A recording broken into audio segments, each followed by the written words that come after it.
Hey everyone, thanks for learning to play games. My name is Lance, and in today's video, we've got a brand new game coming to Kickstarter called USC Reach. This is a new one from Arvis Games. It is a 2 to 4 player game that takes roughly 45 minutes to an hour and a half to play, and is a competitive game where players are going to be competing with each other throughout the game to gain the most points and be the overall winner at the end of the game. So in this one, we have discovered a new planet, and that's where you as the players come in. You are going to be pilots of a brand new spaceship racing across the galaxy, trying to avoid hazards or making repairs as needed, finding new crew members, researching new technologies, and hopefully finding and improving your ship along the way. All in the hopes that you will be able to figure out the landing sequence that you'll need to land on this new planet and be the first one there with the most points to be the winner of the game. So in this video, I'm going to show you the main features of the game and then give you a sample turn to give you a good idea how this one plays so that you can determine if this is one you want to back on Kickstarter. As always, if you find these videos helpful, if you like what I do, please consider that like button and subscribing to my channel. It's one of the easiest ways you can support channels like mine so we can continue to grow and be able to produce this content. If you want to get notifications anytime I release new stuff, also considering that notification bell, that'll let you know when I drop new videos on the channel. So let's go ahead and head to the table and we'll see what this one's all about.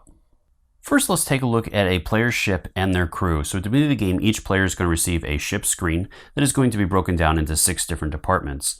The Defense Center, Engine Chamber, Research Center, Crew Quarters, Command Bridge, and Junior Academy. With the 4 main areas also having starting values that are going to be different for each player's ship. Each player is also going to receive a standard starting set of crew members, which are going to be 2 junior and 1 mid-member for each of the 4 main departments.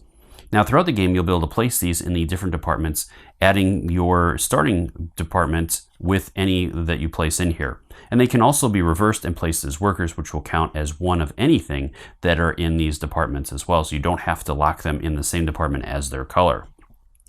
Now, throughout the game, you're also going to be able to upgrade them to higher level members or crew, such as senior members of the crew or lead members of the crew.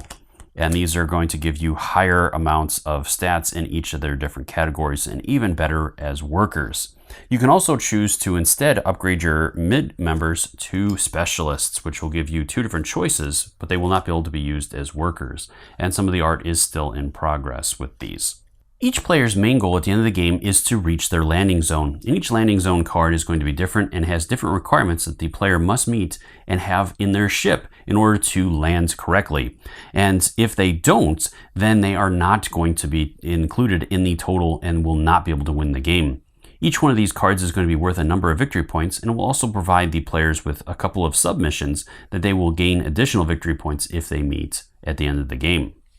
Throughout the 3 rounds, players are going to be competing to try to gain mission cards, and these are going to be broken down into 3 different decks per round, and will have all kinds of different missions, including expedition missions that will allow you to gain experience points that you can use to upgrade your crew, or research, which will allow you to bump up your ship's stats in one of the departments of your choice.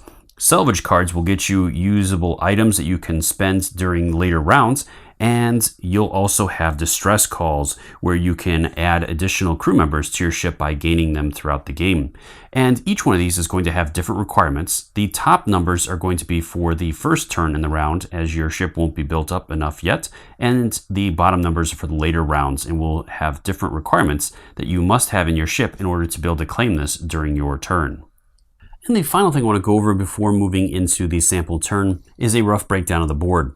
So each game is going to be played over 3 rounds. Each round is broken down into 3 turns. And each turn is going to be broken down into 2 phases, which I will cover in the playthrough part of this.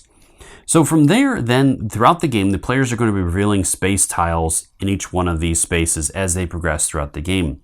These tiles are going to determine turn order based on one of the 4 different departments, and they're also going to potentially deal damage to the players, where the players are going to have to either repair that damage or deal with it throughout the rest of the game.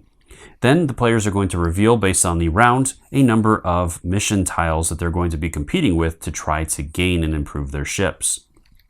At the end of the 3rd round, the players are not going to return or remove their crew from the ships and will determine if they are able to successfully complete their landing sequence. From there, the players will enter into a scoring step and determine which player has the most points and is the winner of the game.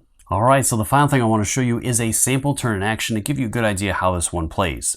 Now, the one thing I do want to point out before moving into this is that all the materials you see here are prototype materials and are subject to change and look a lot better in the final production copy of the game. So with that out of the way, I am going to, normally these screens are going to stay up through most of this process as the players are going to secretly be able to place crew members down in that, but I want you to be able to see what's going on. So I'm going to go ahead and place my screen down so you can kind of see how this all works. So again, like I said before, this is going to be broken down into 3 rounds. Each round is going to be broken down into 3 turns. And so each one of these turns is going to have 2 phases. During the planning phase, I'm going to go ahead and reveal a tile and place that on the next turn in this sequence. From there, then, it's going to deal a number of damage to each one of the players, unless that player has different crew members in the defense center where they can reduce that amount of damage that they take per crew member. But right now at the beginning of the game, in the beginning of each one of the different turns in the round, that is not going to take place. From there, then, each one of these tiles is going to tell us which one of our departments is going to be determined, or to determine what the player order is. And so the highest area in that department will determine the first player. Now that we've revealed that, then we're also going to reveal a number of mission cards based on the number of players plus 1. So with me having a 2-player game here, I'm going to reveal 3 mission cards from the deck. All right, so each one of these mission cards is going to have different requirements, as I talked about earlier, and during the first turn in each round, it is going to have a reduced amount of resources that are needed for this. So that'll help make it a little easier as you don't have a bunch of crew members in your ships yet. From here, then, I'm going to go ahead and draw the top 5 cards from my crew deck, and then I'm going to go ahead and place those out on my ship. All right, so I have a couple of different options here. I did not get any crew quarters, so I'm probably not going to be able to go first in this, so that is going to also help me determine, because whoever goes first is going to get to try to gain a mission card first. So if we're all going after the same mission card, the player that gets there first is going to grab it. Getting a expedition would be really handy to get those experience points, but right now it needs 5 in the engine chamber, and I only have 1 junior engine person, so that would only give me 1. Now, I could play other crew members as workers, but I'd have to use all 5 crew members to potentially try to gain that. So I don't know if I necessarily want to do that at this point. I could actually go after the distress call, as you need a lot of people in your command center, and I do have a good amount for that.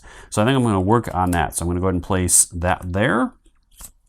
And this here, I need 1 of my crew quarters, which I already have here. And so I have 3 other members that I can place out. So I think I'm going to place 1 of the science officers in the defense center. And I'm going to go ahead and drop this junior engineer, I think, into the academy to be able to upgrade at the end of the round. Then I have 1 mid-scientist left. I could drop him in the research center, as he gives me 2 there. And that might be, I think that's a good option. So I'm going to go ahead and do that. Now, at the same time, the other player is going to be doing the same thing. And that player does have a little bit of a disadvantage, as their crew quarters do not have anything to start with. But let's see what they pull. So they got some additional stuff. So they're going to go ahead and drop this guy in there. And then they are also going to, let's see what they can go after here. They do not have enough for the expedition as well. So for them, that's not going to be that beneficial. They could potentially go after the distress call if they wanted to. And you want to try to maximize all of this if possible, so that you could potentially gain multiple things. So I don't have quite enough for the crystal, but I could drop another person in there. So let's go ahead and do that, just in case, because I don't know obviously what the other player has, if he's going to have enough to go first and whatnot. So getting a couple of these different options could potentially be good. And then what else do I need? I need a couple in here. So I'm going to go ahead and place 1 in my defense. And then I'm going to go ahead and drop these 2 guys in here as well. That way, then I have enough for either one of these, depending upon how things go. From there, we're going to move into the resolution phase. So at this point, we would reveal or remove our screens and determine our player order. So with my player here, I only have 1. This player has 3, so that player is going to be the first player, and then my player will be the second player. From there, then it'll move in the player order to determine where the player or which player claims what mission. So with my red player over here going first, that player can choose. And again, they met requirements for the 2 different ones. So they could either take the distress call and add a mid to their choice to their deck at the end of this round, or they could play this card, or they could gain these crystals, which will allow them to play and immediately boost their command bridge or engine chamber by 3 points. So I think they're going to go ahead and take this one, as that could be really good for them. And they do meet the requirements. They needed 1 research, as this is the first turn in the round. They need 3 in the crew quarters, and they didn't need any piloting skills. So they're going to go ahead and grab that, and they'll gain that. And then my player over here has the choice of the 2 other ones left, and the only one that he could go after is that one there. Now, the other player could have done that or taken this as instead, and it would have totally messed this guy up, because he probably would not have had enough for the other 2 cards. So this player would end up getting nothing, depending upon what that player wanted to do. So with this one, I get to add 1 mid of your choice to your deck at the end of this round. So this isn't going to be resolved until the end of the round. So from here, then you are not going to clear out your crew, as this, you're going to move into the next turn in the round, unless this is the final turn in this round. So during the next turn, again, we would reveal a tile and go through that sequence again, and then we would place new crew members out. So again, I would draw 5. So let's go ahead and say, for example, that we had another turn here. So this time I did a little bit better with these. So again, I can place these out, again, doing different things to build up my crew or my ship to gain different things. So again, with that, then you would reveal new mission cards and go after that again. At the end of the 3rd round, then you are going to resolve any of these things, upgrading crew members, handling any missions that are resolved at the end of the round, and then you would clear off your entire crew and get ready for the next round. And this is going to continue for 3 rounds. At the end of the 3rd round, again, you are not going to clear your crew. You'll reveal your landing card, and if you meet the requirements of it, you'll land and then move into a scoring step to determine which player has the most points.